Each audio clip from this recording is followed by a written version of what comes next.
เชียงไต้หมายถึงเชียงใหม่เอาพิจัยยามาและเฮาพี่น้องจุ่มหมู่เวียงเชียงไต้ขาใจชาวหลิงก็อยู่เวียงไรค้าเลยเนาะไซโอเจียผู้วันตัวยอก็อยู่เวียงไรค้าไซวันนี้ก็วันปางเวียงไรค้าเหมือนกันเนี่ยเฮาพี่น้องที่มาห้องความปันแห้งใจปาตีใต้เฮาตั้งสองปาตีเลยค่ะเนาะเอาเดี๋ยวในอกทั่วกับในใจเสียแหละห้องวักผักปันให้ปาตีใต้เฮาเพื่ออ่อมเป้หายเปื้อนเลยค่ะเนาะเพราะว่ามีตีที่ตีเปื้องตีเฮาตีเปื้องในห้องวักปันแห้งปาตีใต้เฮาตั้งสองปาตีแล้วมีตีที่ตีเปื้องตีเฮาตีเกินกันเลยก็งานร่ำใหญ่น้ำเลยค่ะเนาะเอาเขาอยู่ที่เวียงเชียงใหม่จึงไทยแล้วแหละปันแห้งเมืองให้ปฏิใต้เอาตั้งสองปฏิเลยพร้อมกันทักกันเสียแล้วให้พวกขึ้นใหญ่ใหม่สูงตาเจอคือไต้เอาอันนี้กาอยู่กาลือกาเศร้ากามวกลืออยู่ในเมืองเปินให้พวกอะไรพวกขึ้นวันเกิดเมืองงานเฮาให้พวกอะไรห้องเอาเปียน้องเฮาดีกาอยู่เมืองเขเมืองไทยกูวันกูเมืองให้พวกอะไรมือจุ่มมือตุ่มกันอยู่จึงใต้เฮาเนี่ยข้าวพอเดียวพอความห้องบากหักตอนถึงแลปันย่างปฏิใต้เฮาตั้งสองปฏิให้พวกอ่างเป้หายเพื่อนนั่นไหนไฟประเด็นปันแห้งแลม่วนเมปันจุ่มเฮาพี่น้องสีก้อสีกำดีค้าไม่สูงค้า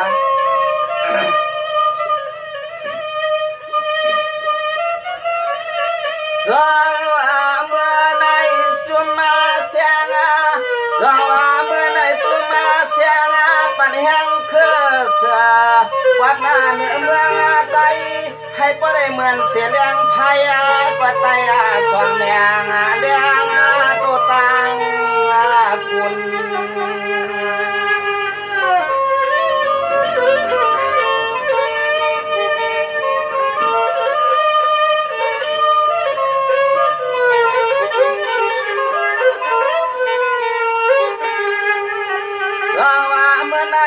ข้าไล่เศร้าอยู่ทานุเกียง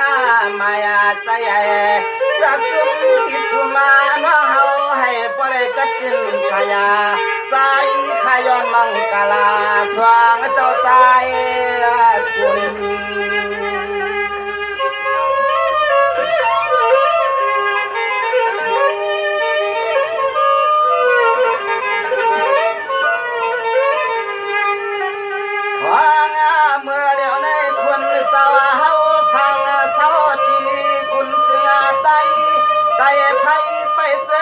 น้อง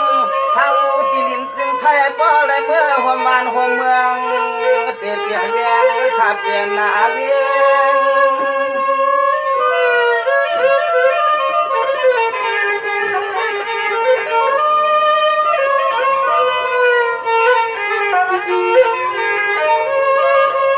สวัสดีให้บ่เลยเมื่อหน้าทางใจมังไทยยามองไม่ให้เพื่อกาศินาขึ้นหัวตาเมืองจึงใจให้บ่ได้มีจืลือหน้าเมตตาเสียได้ไปเส้นตางเปีย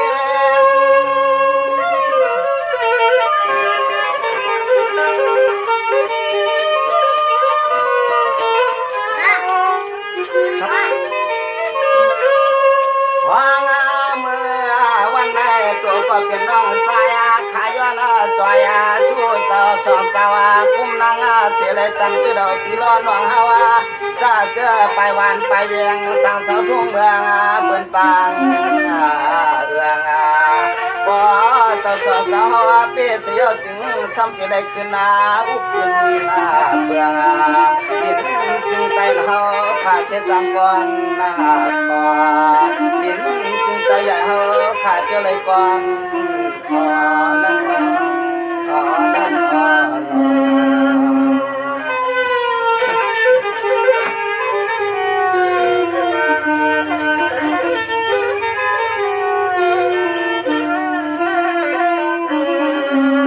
เมื่อใดข้าก็ตักเตียยันสู้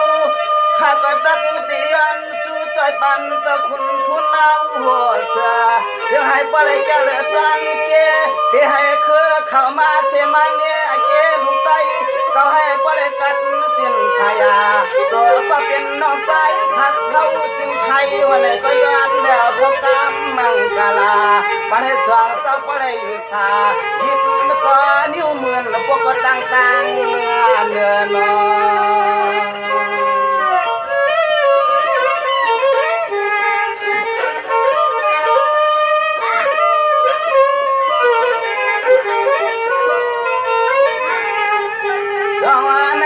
มาปาติหัวเสือและเสือเผือก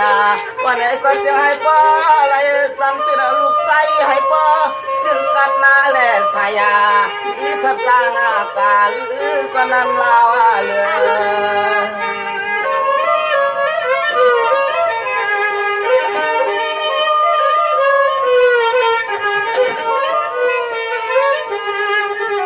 ย้อนให้สองสาวบ่ได้จันคือเราควงมือจะพี่เกือน้องเสด็จเนื้อจานเป็นมาข้างวันข้างเมืองเปียกินตับเรื่องจึงไตเขาให้จานเขามาสั่งเช้าจึงไทยในก็เจอสองสาวบ่ได้อดที่เราควงมือวันขึ้นปากลินไตขาลินนาไต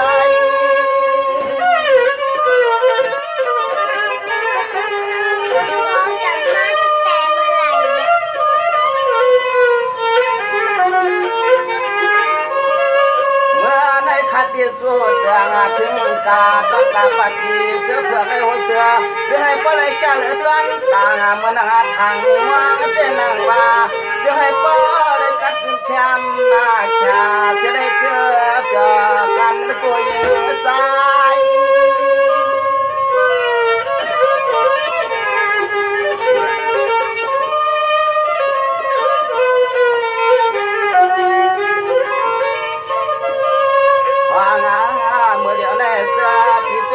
จึงระยานไปพึ่งไปพายาไม่ลำทุ่งหินจึงตายนั่นจะเลยขึ้นนาวัดจึงนาสูดีอยู่เก่าฮาวจึงตายหลวงขอที่อยู่เก่าจึงตายหลวงนั่น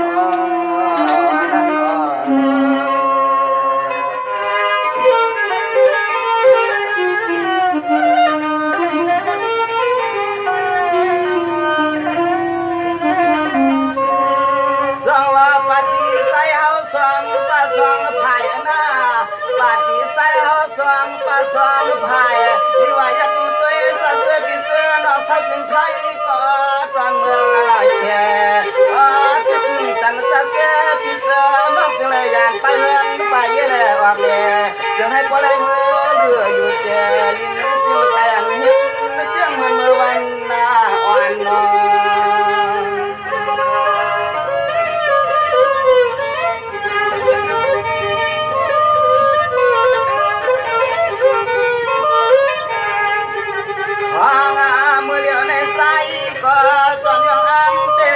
สองเจ้า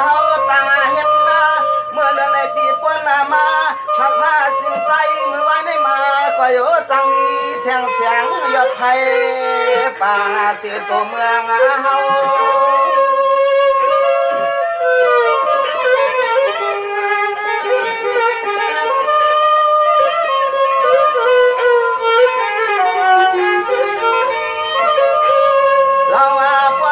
เดียวหัวเสือเสือเผือกเปกา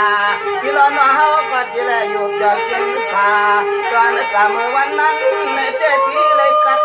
จึงแคมชาเหมือนเส้นตาทางมาเสียเลยอ่านเศร้า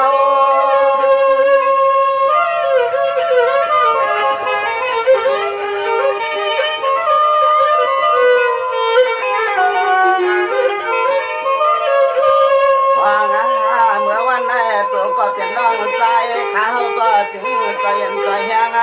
มุกเสียงจะตายก็ตีเกียงไม่ใจใหญ่สุดเจ้าขึ้นหน้าตั้งขึ้นกว่าใจใหญ่สุดเจ้าขึ้นหน้าตั้งตัวกว่านั่นนั่น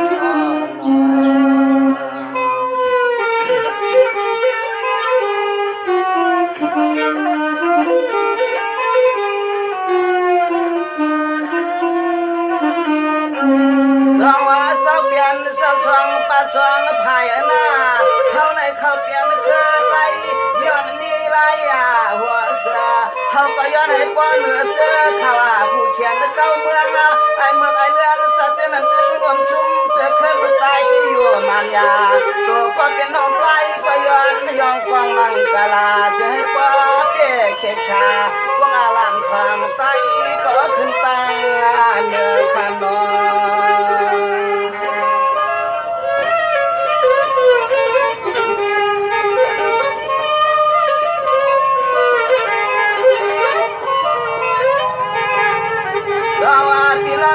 เขาเส้นยานอยากผ่านเสถานาธานุที่อยู่เมืองเก่า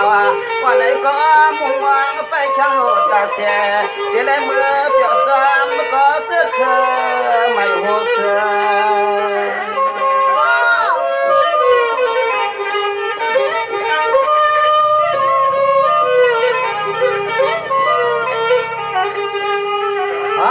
เมื่อวันนั้นในใจขาย้อนให้สู้เจ้าจองเจ้าปเลยเนื้อจะเคยเบิ่นเสียกูดีกูจุลาให้ปเลยเมื่อเขาเปลี่ยนก่อนไปลุ่มเปิงเนื้อเมืองข้าเนื้อเมือง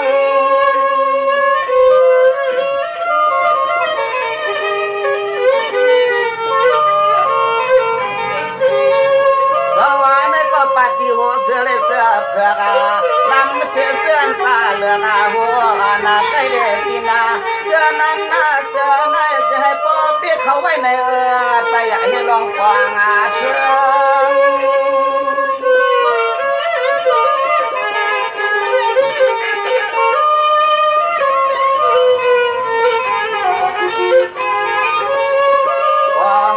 ว่าสู้เจ้าสองป่าเขาว่าเปียเสียวดีเลยเมียไว้ใจนางวันนางเมืองเฮืองจินสายาสอนตาภาษาป่าลิตยตอนให้มันหายฟังวานาในซอยสานย้อนแล้วก็กำมันเฮ็ดอีกองย้อนแล้วก็กำขับเฮ็ดอีกอง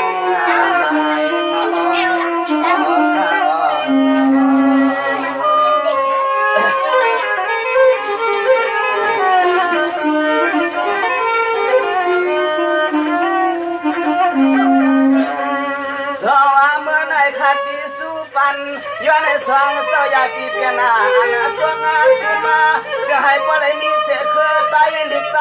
เมื่อใจเมื่อตื้อในสันในลุ่มกุมกับเมืองไตให้ปได้เลี้ยงให้เมืองเรียกไทยใจสายาใจเขาก็ย้อนไปพอกามจะเป็นกาวางขวังควันใจสั่งปได้พิจลาควัน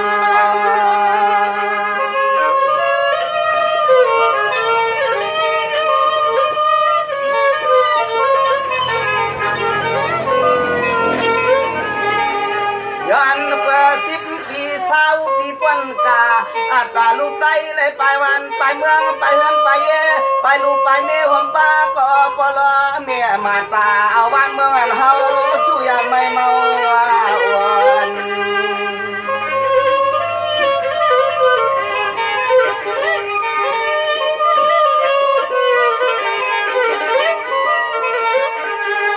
ไว้ขาลูนอเคยเปิดมาเปกินลูกไตเขียวป้าแทงส่วนให้นาเรือข้าตีมุงตีหันตีเย่ทำก็ไม่ป้าลูกเมียน่าเหลือสัตว์แต่ข้าเหลือสัตว์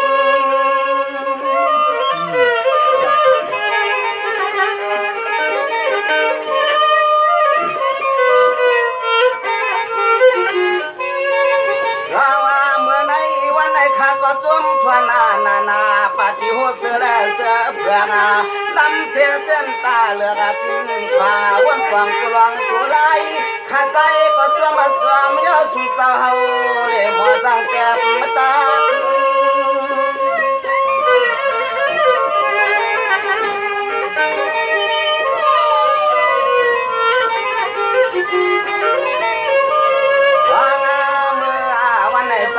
ข้าวยวงปันเจ้า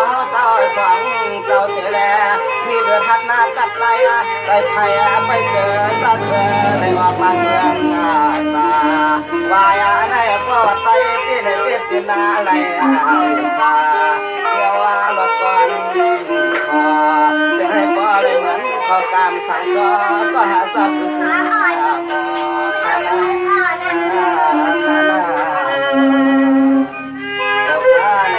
ห้องแบบหักก้อนที่ได้ไปยังปฏิได้เอาตั้งสองมาสองขายเลยให้อ่องเปี้ยจื้อคือปฏิกรรมนั่งคือพี่น้องน้องเพียวเขาเชื่องอยู่เศร้าอยู่เมืองปันให้เจ้าไรเมื่อวันเมื่อเฉยดีอยู่ตามเศร้าวันเก่าเมืองหลังนั้นกูก็กูควรเสกรรมขาย้อนสู้ให้เจ้าเขาอ่องเปี้ยเสกรรมดีขาไม่ถูกค่ะ